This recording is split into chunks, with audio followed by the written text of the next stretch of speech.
Hello everybody and welcome. My name is Brady Erickson with the Amtrol Technical Support Team, and today we're going to dive into troubleshooting a well tank.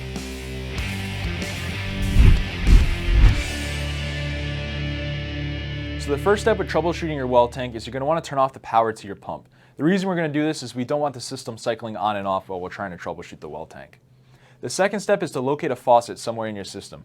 This doesn't necessarily have to be right at the well tank. It could be a slop sink, a kitchen faucet, anywhere where you can release the pressure out of your system.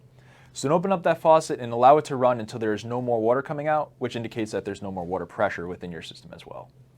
After that is complete, you want to come back down to the well tank and you want to locate the schrader valve on the top of the tank. So if I remove this black cap here, it will expose the schrader valve on this well Extrol.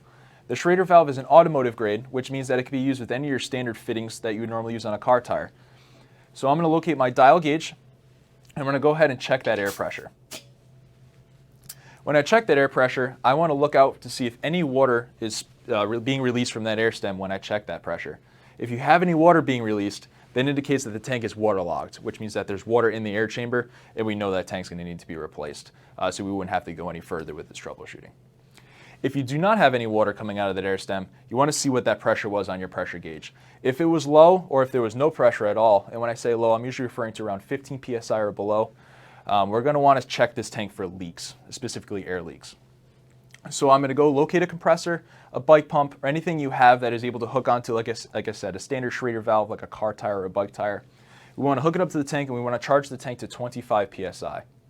Once we charge it to 25 psi, we want to let it to sit for about 15 minutes.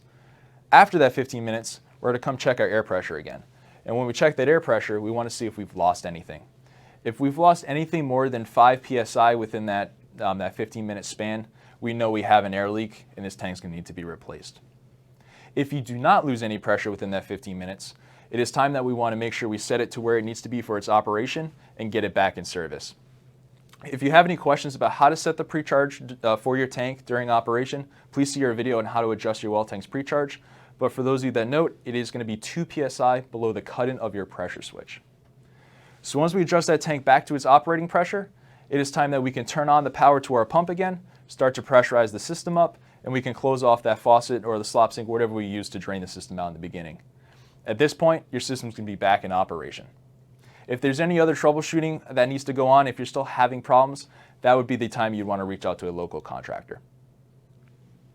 If you have any additional questions for us, please give the tech line a call with the number on the screen, or you can visit our website at amtrol.com for further product information. Thank you very much for watching today, and we will catch you next time.